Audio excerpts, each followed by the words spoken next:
Okay, hi everyone. I want to start by asking you three questions. What if there was an innovative way to safeguard aquatic animal industries from disease outbreaks? What if it could also maximise profitability and production for fisheries and aquaculture industries? And what if it could avoid headlines like these?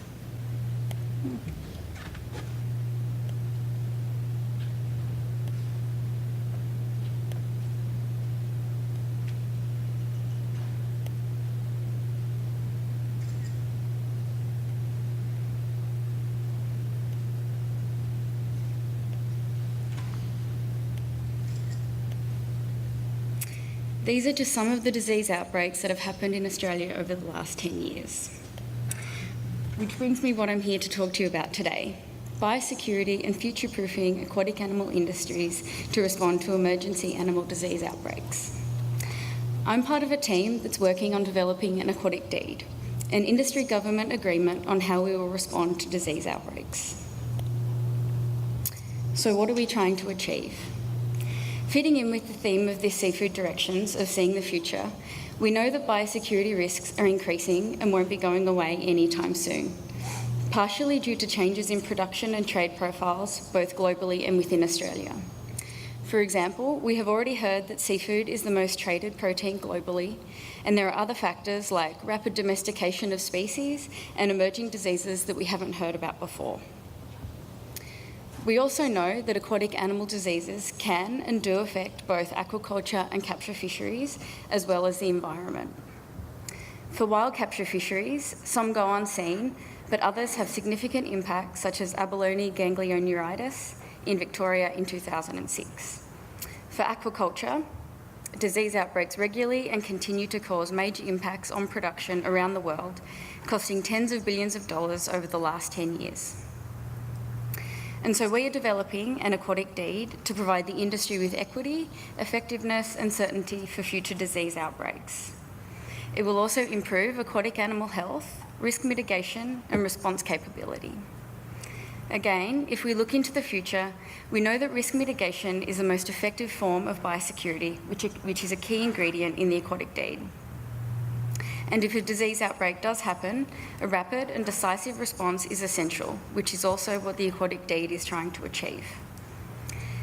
Importantly, this is a world first for aquatic animal industries, and it's not because this isn't a good idea, rather it's because it's a reflection of how challenging this task is. It requires a commitment from both governments and industries to work together to future-proof the industry. Work towards the aquatic deed has been underway for many years, after the first outbreak of AVG in 2006, which affected both the wild and aquaculture abalone sectors.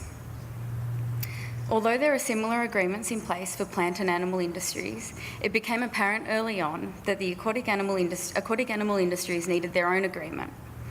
And what this has done is provide the industry and governments an opportunity to shape an agreement that works for them, which is an opportunity that all major aquaculture sectors have taken up, and many capture fisheries as well.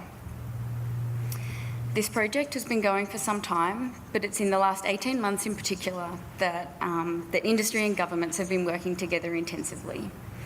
This is partially due to a couple of major disease outbreaks, which I'm sure you've heard of: Pacific oyster mortality syndrome in Tasmania in early 2016, and white spot disease in Queensland in late 2016. And now, after many years, challenges and surprises, we are in a position to have a draft deed by the end of this year, with factors for continued success in our favour to finalise the agreement after that.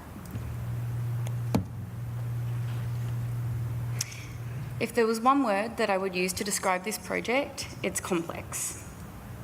We have a huge diversity across the industry, with different species, methods, biosecurity risks, locations across Australia, climates and countless other factors that makes this one of the most complex projects that many of our industry and government members have experienced.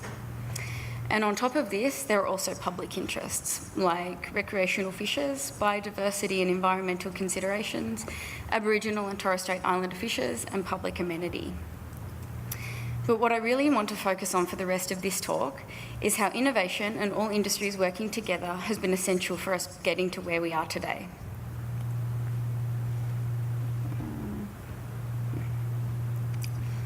Thinking back to the talk yesterday by Nick on reframing our stories, I think that all of these complexities that I've just mentioned are a positive thing that all of us bring to this project rather than being a negative.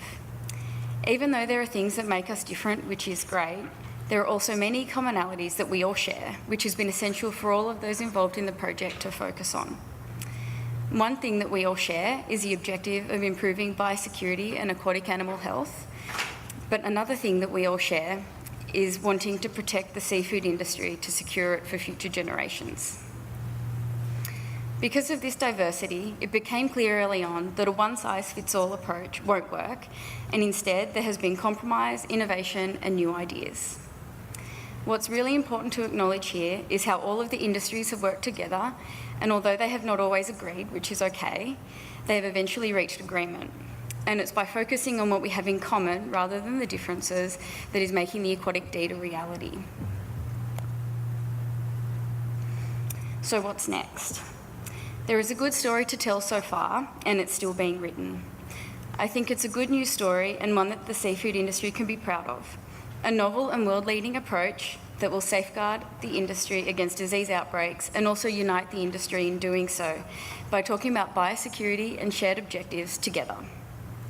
Because ultimately, if a disease outbreak does happen, everyone will want to make sure an effective response happens. We are still working on putting together a draft of the agreement and are continuing to work with all stakeholders over the remainder of this year. And by the end of this year, we'll have a draft which we will use for further consultation in the first half of 2018. If this sounds like something that your industry might be interested in and you're not involved already, it's not too late, so please come and talk to me afterwards. This project is a team effort, and I'd like to acknowledge members of our Aquatic Deed project team and members of the working group, some of who are here today, in particular Aaron, Jonathan, Chris, I saw Ningo. And finally, I'll leave you with one thought. What kind of future would you like to see for the seafood industry in terms of biosecurity and disease outbreaks? What I see is one that involves collaboration, shared responsibility, and productive and sustainable fisheries and aquaculture sectors. Thank you.